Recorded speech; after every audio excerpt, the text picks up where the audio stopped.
The Carpenter and the Cradle. A History Weaver Adventure. Book 1. By Connie Worden. Read by the author. Chapter 30. The bedraggled group of men and dogs headed dejectedly, heads hanging, back in the direction of the village. After all their hard work, to trail off in a dead end, it was maddening. For Coe especially. He'd felt such triumph in his part of the proceedings.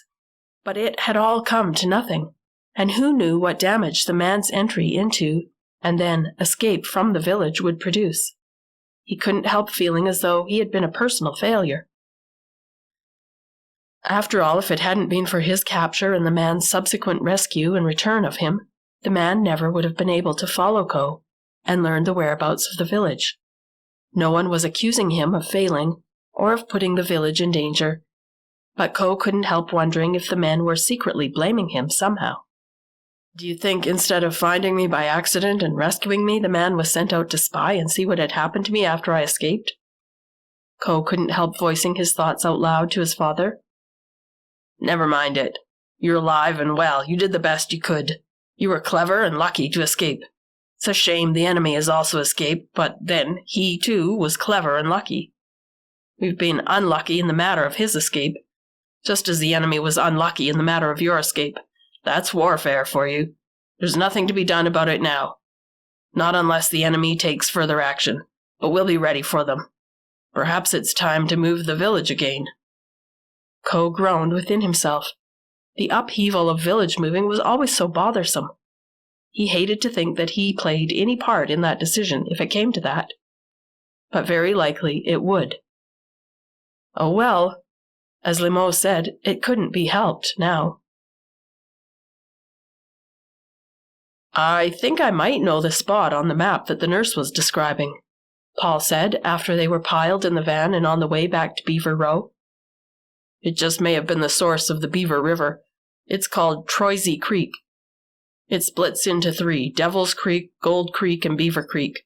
Beaver Creek turns into the Beaver River where it meets the Shannon River. I've been up the Troisy before.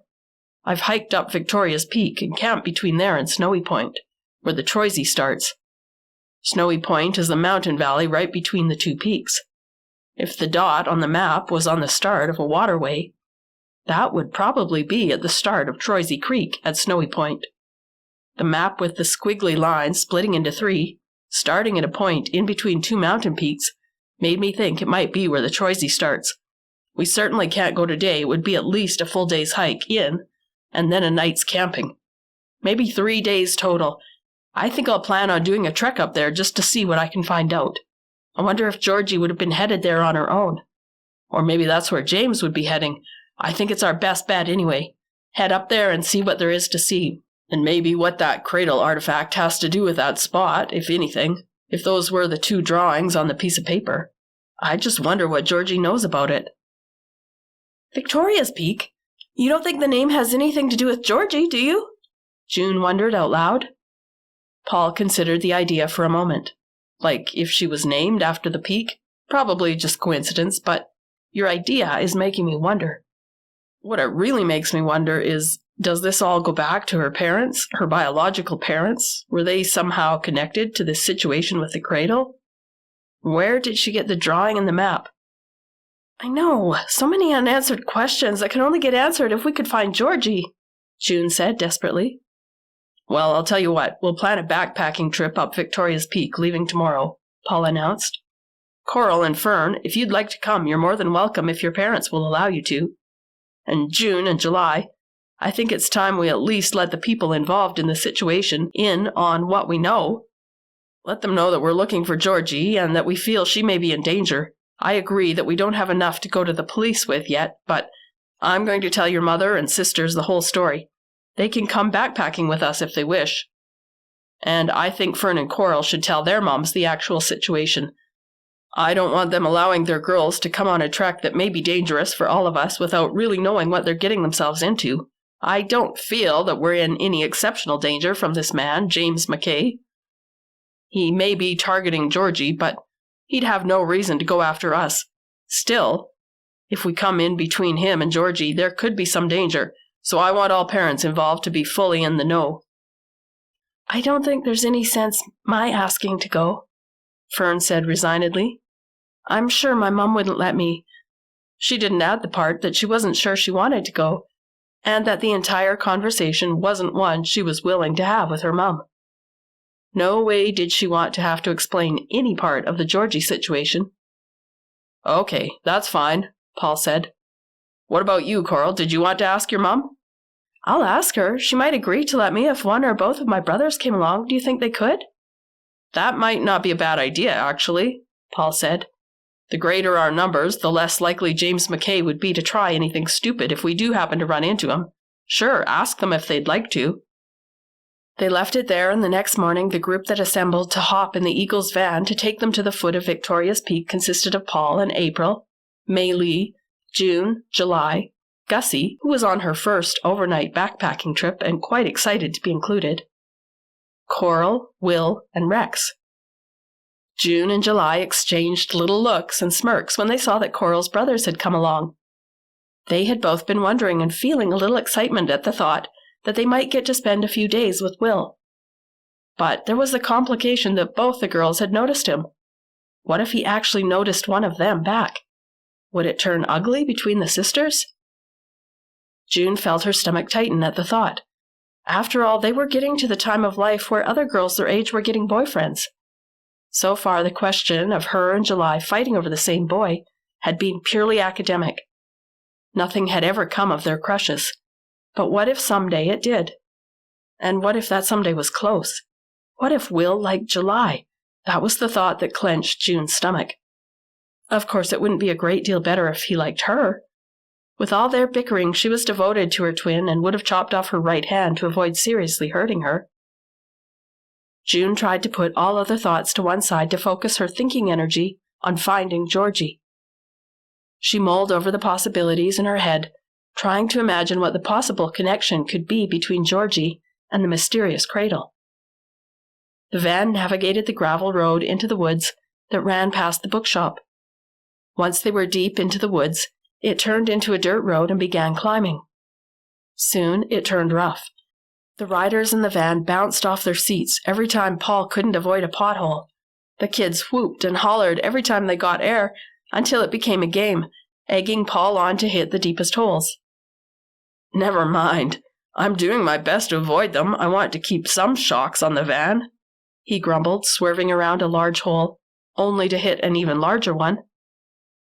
The narrow logging road continued on past a grass clearing on the side of the road, but Paul pulled over. That's it. That's as far as we can drive. Unfortunately, we can't take the road all the way there. It starts going in the opposite direction of Victoria's Peak. We'll have to hike in from here, Paul announced, cutting the engine. The little group hopped out and began strapping on their packs and retying loose laces on their hiking boots. There was an air of energy and anticipation all around them in spite of the seriousness of their mission. Here's the start of the trail, Paul told them, waving a hand in the direction of the opening of the trailhead. But it doesn't even go halfway up the peak. It comes to an end at a viewpoint at a waterfall. From there, we'll be bushwhacking for a ways, and then, when it gets really steep, scrambling over the boulders and shale like mountain goats. Keep distance between yourselves when we get to the rocks. It's easy to set boulders rolling, so we're going to stay within shouting distance, but we need to have space to be able to see any loose boulders that may go tumbling so we can jump out of the way. Of course, if you set a boulder rolling by accident, yell for all you're worth, and everyone behind yell too so that whoever's behind you has some warning, all right? Got it? And to make sure that we're still within shouting distance of each other, we'll have a prearranged call that we do. If you don't hear it return from the person behind you, call the person ahead to stop for a little, and they'll pass it on to the person in front of them. Then we'll wait until we hear from everyone again. We'll have a few different distinctive calls that mean things like, testing, 1, 2, 3, can you hear me? Where are you? And stop, I can't hear the person behind me. And we can keep moving again. Boulder rolling will just be a shout at the top of your lungs. We don't need to try and remember some fancy call for that one. Just yell as panic prompts. We'll take it slow once we get past the trail because it is a steep climb. As they climbed, the sun grew warm. They weren't high enough yet to enjoy the coolness of the mountain air. It was going to be a hot day. Paul wiped his forehead with the sleeve of his light t-shirt. "Don't forget to keep drinking, everyone. And if anyone gets too warm, let us know and we'll stop for a break." "Good so far," the group agreed, and they kept going. As they climbed, June drew into the position nearest her dad. She was unusually quiet for June. Partially, she had to admit to herself that being around Will had that effect on her. She couldn't help noticing, however, that being around Will had the opposite effect on July, who was hiking in front of him and chattering away to him as though they'd known each other all their lives. Apparently, she and her twin were nothing alike in this way, as they were nothing alike in so many other ways. It seemed that the normally quieter twin, July, found that her tongue was not tied around boys she liked, as June's was. The day's hike was long, long, long. By the time they stopped for a lunch break well after the waterfall, June's calves were aching from the climb, and her bare shins were stinging from the branches that scratched and whipped against them every time she got too close to the person in front of her. And they were now on the verge of starting to climb the loose rocks, which, her dad assured them, would be the hardest part of the day. After a leisurely lunch from the sandwiches and trail mix in their packs, they started off again, this time keeping a greater distance between themselves. Paul had taught them the call signals and what they meant. June had positioned herself somewhere in the middle of the group, and her heart nearly stopped when she heard the sharp yelp of a distress signal that likely meant a boulder was coming at her.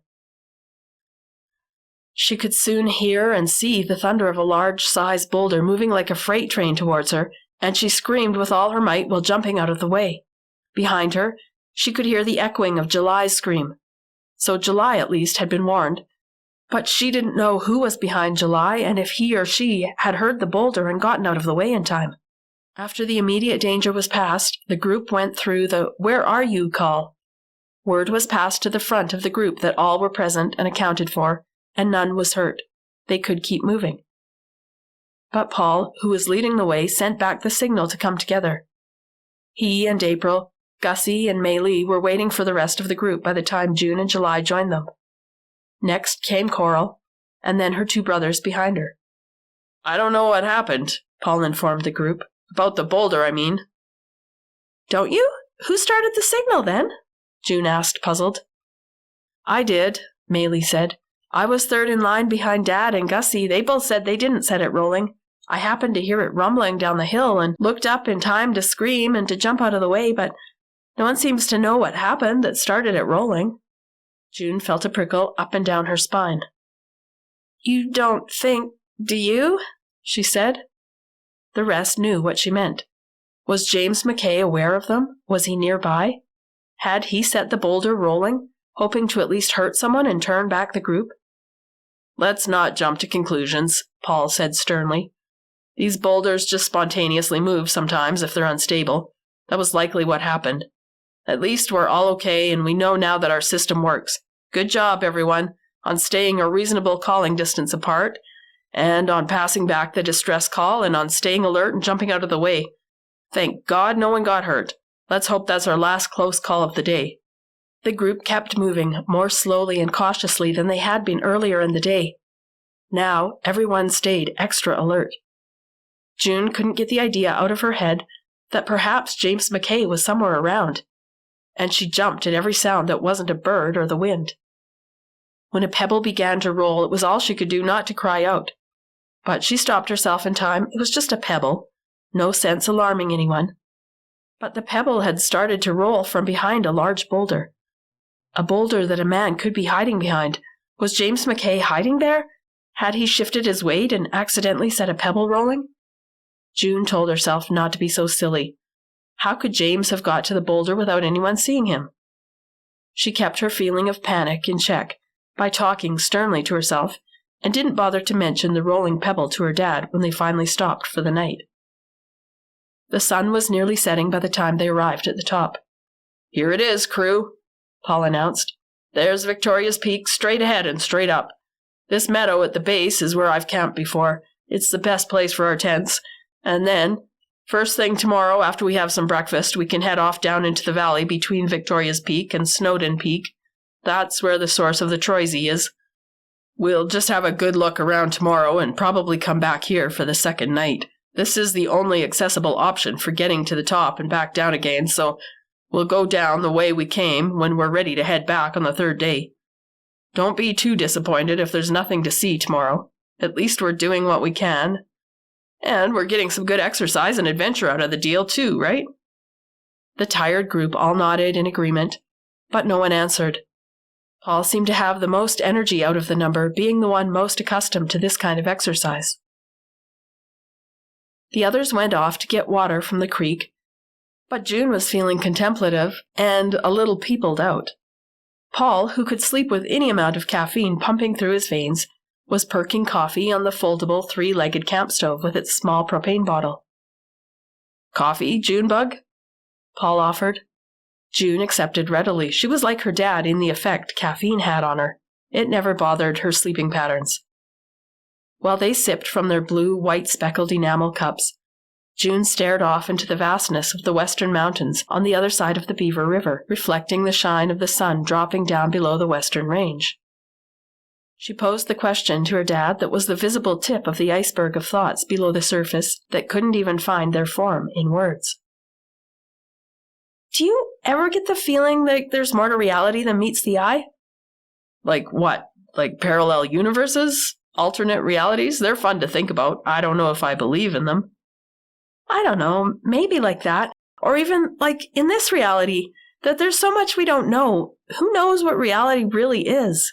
"Well, that's true enough, that we don't know much. It's a big universe. Even on planet Earth, there's a lot we don't know. No one's explored the bottom of the ocean. There are all kinds of creatures there that we're still just learning about. Even on land, it's such a big planet.